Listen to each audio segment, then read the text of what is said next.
Hey YouTube, today I'm going to do a video on the Coleman Powermate 1350 generator. Picked it up for pretty cheap. The motor was running, but it was not generating power. The power portion's all down here on the bottom side of it. A couple outlets and a breaker. Basically, they had taken out the capacitor and just wired those two connectors together. No capacitor at all, and it was not generating any power. So what I did, took off the bottom portion here, and I'll show that later here in the video, and rewired it, put a capacitor in, and got that portion of it running. As you can probably tell, this is also not quite factory, not quite stock. I've added a fuel shutoff here, just because I believe there should be fuel shut off and everything. Also fuel filter. You can kind of see up in there. And obviously the gas tank was cracked here, so I did a little bit of plastic welding. Let me turn that around. And I actually used my soldering gun and welded that back together. Obviously no fuel in the tank. Flushed it out with water. Basically until there's no gas fumes left, and got that all fixed up there. That's another thing with this one, is it ran okay, did not run the best. What I ended up doing was taking the carburetor off and cleaned it all out, and then I also went ahead and jetted it next larger size. Runs great now. Obviously it's not stock either. I added the handle for it, as well as some of the wheels, so you can now roll it around. A little better video of this. Those are off of just a push mower. Nothing complex. I just welded those tabs on.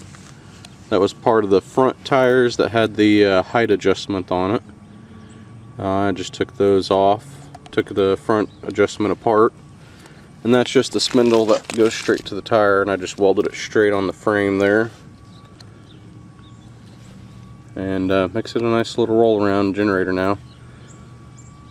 Good for the lake or whatever. Pretty simple to operate. Basically have an on-off switch and a choke.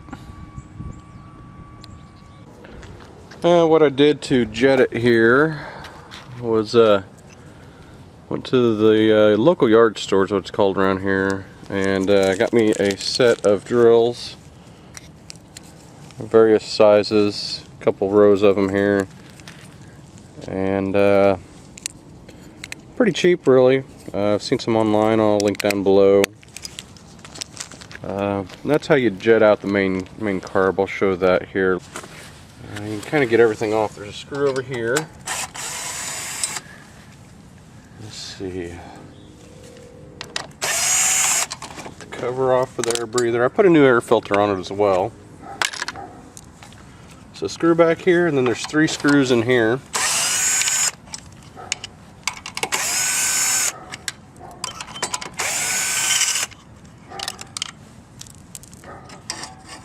And then there's a hose that attaches right here as well. And there's the carburetor. You can see the choke moving with the choke lever. You can see what I did with the air filter, or with the fuel filter, and the fuel shut off there. And then the bowl screw. You can take the main jet out here, unscrew it. This is all a main jet and a bowl screw all in one. Take that screw out, and that's where the main jet is that you can screw to make it larger to get it to run a little bit richer. The EPA seems to think everything needs to run real lean. Kind of gives it problems starting all the time, especially cold weather. For the float here, it's either a 1/2 inch or a 13 millimeter will work. This is a 1/2 inch. Just unscrews, and you will get a little fuel there. Since I didn't run the float, the bowl dry. Good old Harbor Freight blue gloves to keep your hands clean, relatively.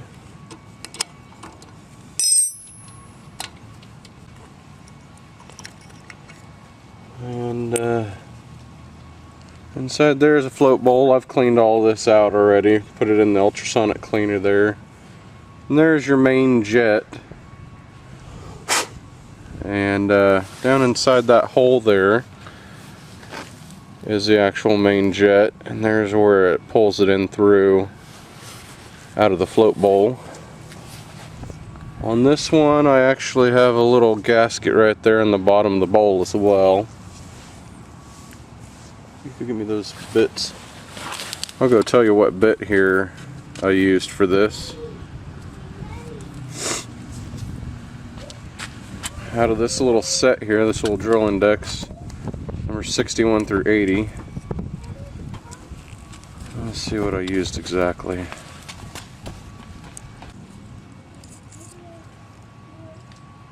Oh, that's it right there. I used a number 68, which is 31 thousandths there. You can tell that's a tight fit.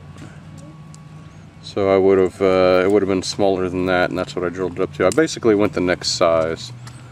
So number 69 would have probably been about what it was, and I moved it up to 68. But it doesn't take much to jet these out. They're just a tiny bit out, really, is all they are. The floats in there, everything else is fairly clean. It's actually a fairly clean generator. Previous owner said he didn't use it a whole lot.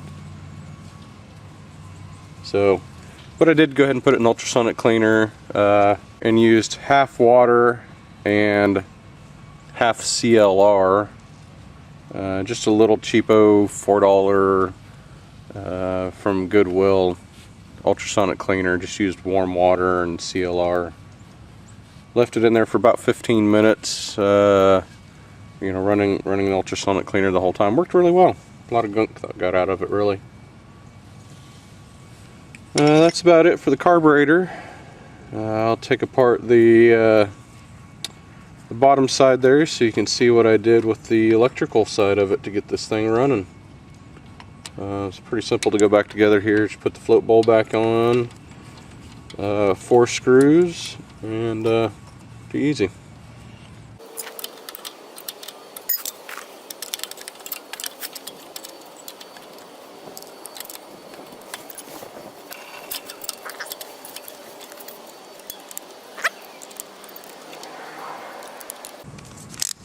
Try to set your clutch down low so you don't strip any bolts.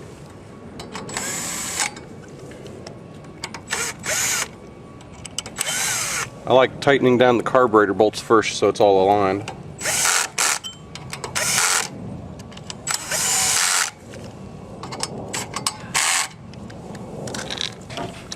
Last but not least, the filter.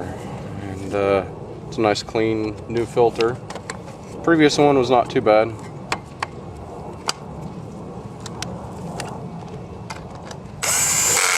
There it is. Okay, now I'm going to open up the bottom side of it so you can see it here. There are, let's see, 1, 2, looks like 3 screws, if I remember right, that holds this together here. Top side is a 3/8 inch. The bottom side is a 7/16.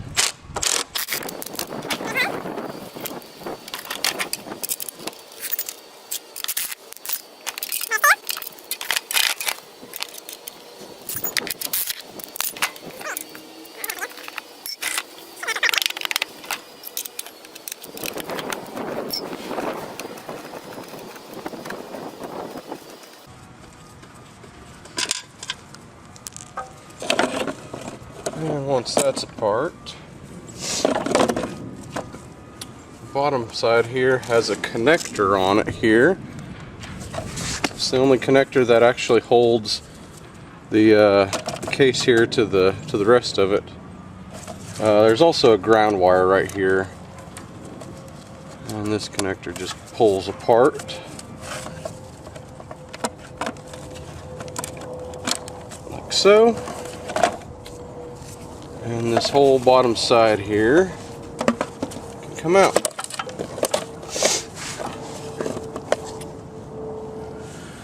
Now, inside this bottom part has been not quite factory, but this is what I've come up with here.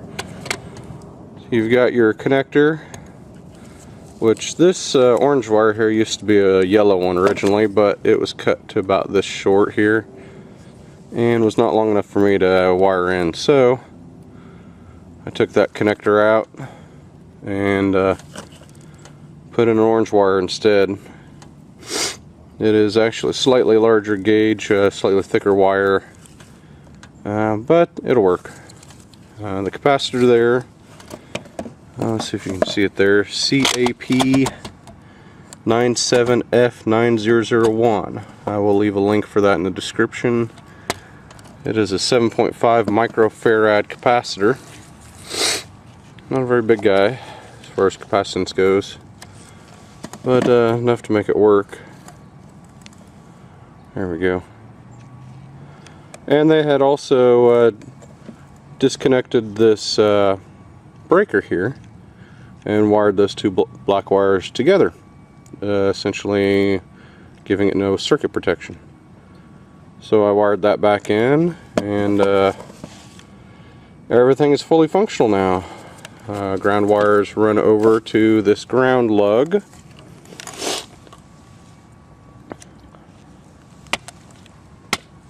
That's it though. I added that capacitor in there. I just drilled a couple of holes in the side, zip tied it to the side, put some sticky back tape in there just to make sure.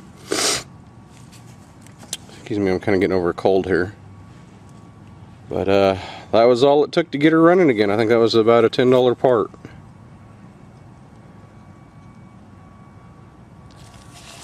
Just takes a little bit of time, a little bit of knowledge, a little bit of Googling anymore, and you can get things going. Hopefully this will help you out there with a Powermate 1350 generator having the same problem of not getting voltage out. Could be simply that capacitor right there. Fuel on, choke on, switch on. Get into that compression stroke.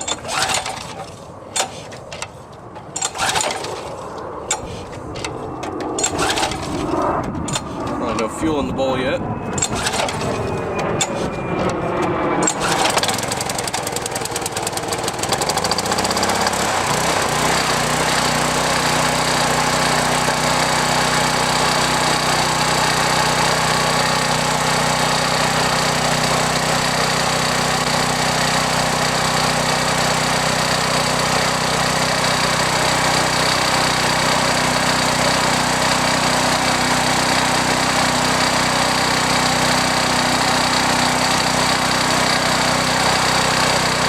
One other thing to mention is do not run these, do not shut them off with power plugged in. You need to unplug everything and then shut it off.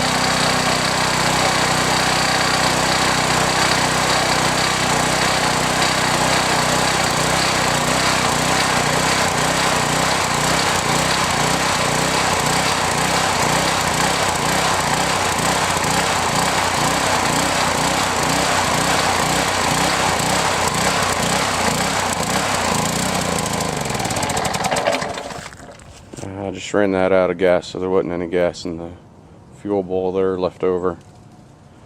As I was saying, when you do shut these off, do not have anything plugged into power down here. That's a big reason. These are magnetic.